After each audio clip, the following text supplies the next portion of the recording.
John Anderson has been a staple at ESPN since 1999. In his time at the Worldwide Leader, he has been an Emmy winner and covered various sports, with his main duties coming from the SportsCenter desk as a legendary anchor. However, during a recent broadcast, Anderson made a slip-up that he is receiving backlash for. Here is that audio. Goal of the game, Knights 2-1. 13 minutes to go, we're in the second. Zach Whitecloud. Kind of name is Whitecloud. Great name for your toilet paper. His first goal of the playoffs as well as 3-1. The error was made when he was ad-libbing a highlight on the Las Vegas Golden Knights Edmonton Oilers playoff game. The man he joked at is Zach Whitecloud. Right here, he is an indigenous player whose family is from the Sioux Valley Dakota Nation.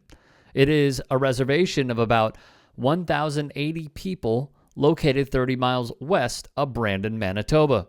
He'd tell KNPR, Sioux Valley was about 20 minutes down the highway.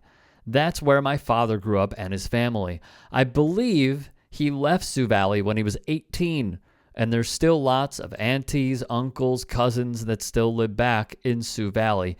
Distant cousins, those sorts of things. So for me, Sioux Valley and Brandon are both home. Children who never returned to their parents. 215 of them, some as young as 3.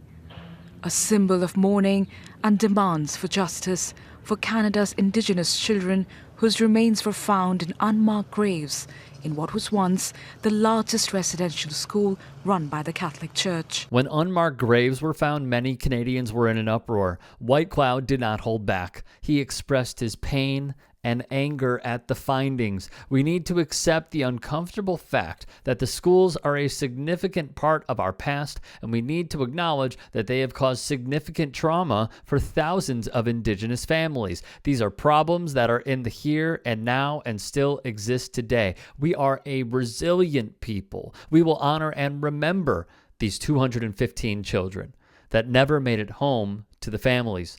He'd add, as a young child, you don't learn too much about it because it is a very dark and graphic past.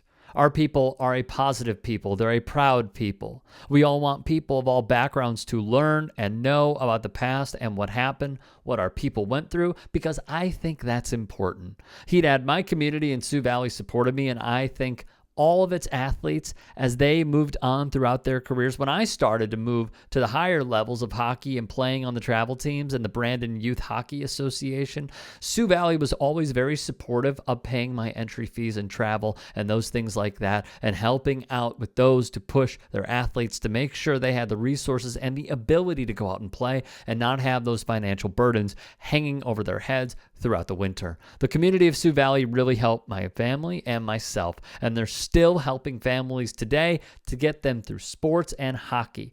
Those sorts of things with a little less financial burden. Having that sense of community where you know they had your back and want to make sure that you were able to go and do the things, if you wanted to go, you were able to go.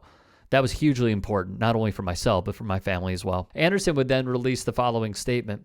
This is totally on me, and I sincerely apologize to Zach, the Golden Knights, their fans, and everyone else for what I said. It's my job to be prepared and know the backgrounds of the players, and I blew it. I will be reaching out to the team to personally apologize and hope to have the opportunity to speak to Zach as well. Updating the story, Sinbin.Vegas would report, Whitecloud said he had a conversation with Anderson about the insensitive reference to his last name and highlights of last night's game. Zach says he accepts John's apology and he understands that people make mistakes. I don't want to be standing here in front of all you, but I hope we can use it as an opportunity for everyone to learn. Sinbin would then write, Whitecloud broke into tears as the press conference continued. This clearly affected him and his family deeply. Powerful stuff from a tremendous person, they wrote.